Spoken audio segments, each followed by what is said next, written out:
Welcome back जी जाहिद साहब, please continue.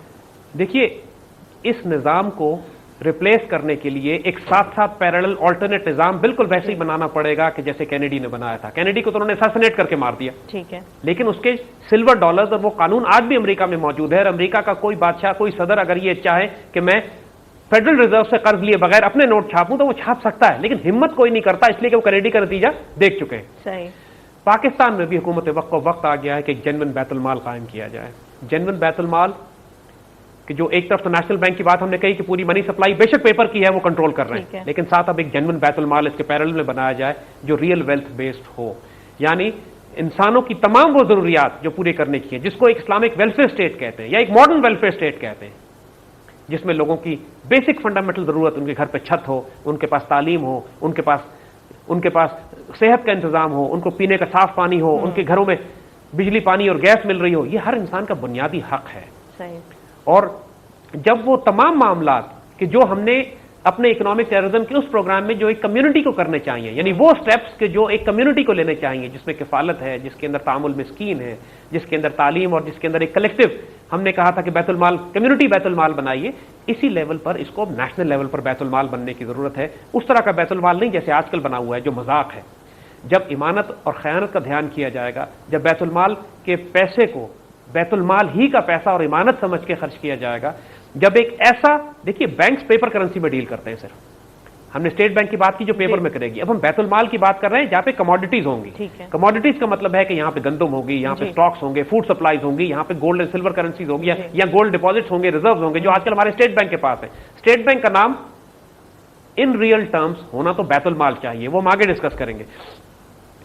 लेकिन और इनफैक्ट ये बात बड़ी दिलचस्प है यहां पर कि जब पाकिस्तान बना था तो आजाद कश्मीर में जो कश्मीर आजाद करा लिया गया था, वहां पर स्टेट बैंक को बैतुल माल ही कहा जाता था।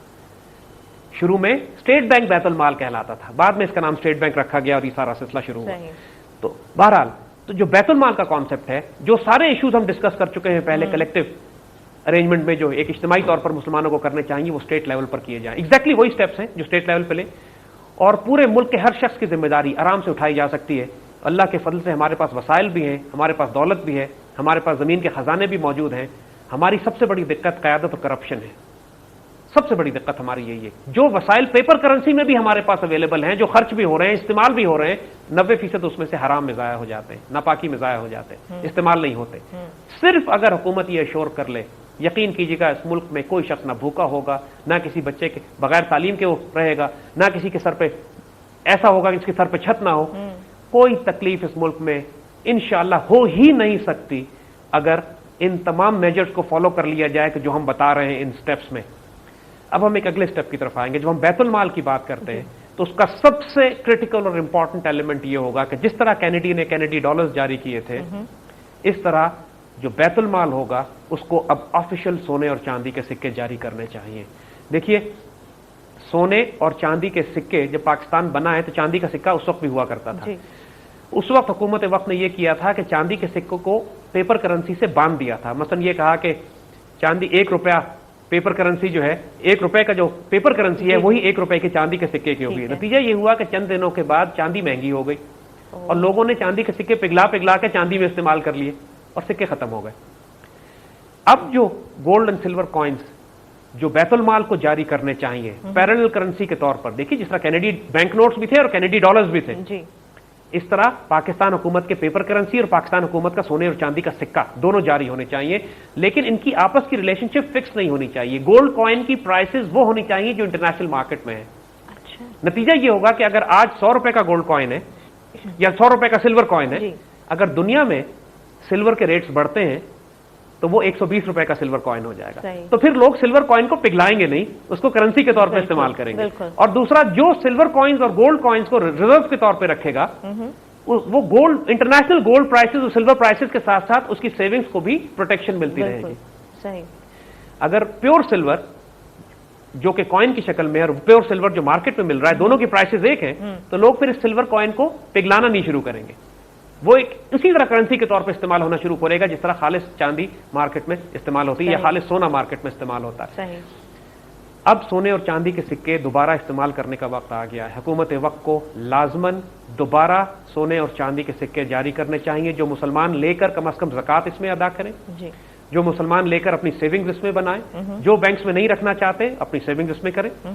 اور ہم نے جو کمیونٹی کے طور پہ مسلمانوں کو اجتماعی طور پہ جو کام کرنے چاہیے تھے, اس میں ہم نے یہ ریکمینڈ کیا تھا کہ مسلمان جیولرز, مسلمان گولڈ ایسوسی ایشن کو چاہیے کہ سونے اور چاندی کے سکے جاری کریں اگر حکومت نہیں کرتی. اچھا, اب ہم حکومت وقت سے کہہ رہے ہیں کہ حکومت کو یہ کام کرنا چاہیے, کیونکہ now it is high time کہ آپ لوگوں کو پیپر کرنسی سسٹم سے نکالیں. جو بھی اسلامی حکومت پاکستان میں آئے گی, جو بھی سنسیئر حکومت ہوگی, وہ ان سارے سٹیپس کو لازمن کرے گی. جو حکومت نہیں کرے گی اس کی اصلیت ہمیں کہنے کی ضرورت نہیں ہے, یہ وہ ہیں جو ہیں. اور اس اکنامک ماڈل کو جب آپ امپلیمنٹ کرنا شروع کریں گے, آہستہ آہستہ پیپر کرنسی کو فیز آؤٹ کر کے آپ نے موو کرنا ہے گولڈ اینڈ سلور اکانومی کے اوپر. آپ نے نیشنل بینک کو بھی کلوز کر کے بیت المال کی طرف موو کرنا ہے.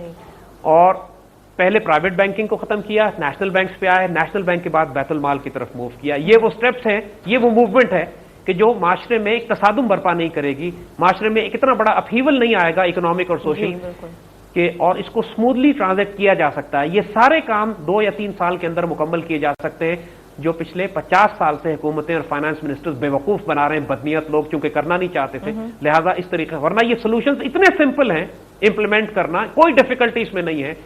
ایک طرف آپ کرپشن کو روکیے, ایک طرف زمین کے خزانے استعمال کیجئے, آپ ملک کو فوڈ سیکیورٹی دیجئے, آپ ملک کو فیول سیکیورٹی دیجئے. آپ جو ایکسپلائٹیٹو پریکٹسز ہیں, جو تباہ کن نظام ہے ماڈرن پرائیویٹ بینکنگ سسٹمز کا, اس کو کنٹرول کیجئے. خود بخود ماحول ایسا بن جائے گا, دولت پیپر کرنسی کی ہی اور ظاہری طور پہ معاشرے میں دولت کی اور غذا کی اور خوراک کی اور سپلائیز کی, تجارت کی اتنی فراوانی ہوگی کہ آپ کو آپ کے پاس آمدنی آنا شروع ہو جائے گی کہ آپ براہ راست گولڈ کرنسی کی طرف موو کر سکتے ہیں. یہ تمام economic models 1 by 1 step by step حکومتوں کو لینے ہوں گے. ہم نے پورا پروسیس اب بتا دیا. ہم آئندہ ان سٹیپس کو ڈسکس کریں گے کہ جو حکومت وقت کو ملک سے باہر کرنے ہیں. ملک سے باہر کا مطلب ہے کہ جو فارن ایکسچینج ریزروز ہیں, جو انٹرنیشنل ٹریڈنگ ہے, جو غیر ملکیوں کے ساتھ ہم نے معاملات اور ڈیلنگ کرنی ہے, اس میں ہم کیا کریں گے. ان سارے معاملات کو ہم اگلے پروگرام میں انشاءاللہ ڈسکس کریں گے. فی الحال ہم نے یہاں تک ان تمام ایشوز کو ڈسکس کر لیا ہے کہ جو حکومت وقت کو لینے چاہیے ملک کے اندر اپنی اکنامک سچویشن کو سٹیبلائز کرنے کے لیے, اپنے اکنامک سسٹم کو اپنے کنٹرول میں کرنے کے لیے. یہاں پہ ہم ایک بات بتانا چاہیں گے, آئی ایم ایف اور ورلڈ بینک, یہ 2 ناپاک ترین ادارے جب بھی کسی ملک کے ساتھ واسطہ اور تعلق قائم کرتے ہیں, اس ملک کو تباہ کرا کے چھوڑتے ہیں. ان کا مینڈیٹ یہی ہے. آئی ایم ایف کے قانون میں لکھا ہوا ہے کہ کوئی ملک گولڈ سٹینڈرڈز پہ نہیں جائے گا اور سونے اور چاندی کے سکوں میں ڈیل نہیں کرے گا. سو حکومت وقت کو جب یہ سارے معاملات کرنے پڑیں گے تو اس بات کا دھیان کرنا ضروری ہے کہ یہ آئی ایم ایف اور ورلڈ بینک کو قریب نہ آنے دیں. جو کچھ کرنا ہے وہ ہم اگلے پروگراموں میں انشاءاللہ ڈسکس کریں گے. جی زید صاحب, بہت شکریہ ایک بار پھر ایک سٹننگ پروگرام کے لیے, اور ہم اپنی گفتگو جاری رکھیں گے اگلے پروگرام میں اکنامک ٹیررزم کے حوالے سے. ناظرین اجازت دیجیے براس ٹیک سے نخبت ملک کو.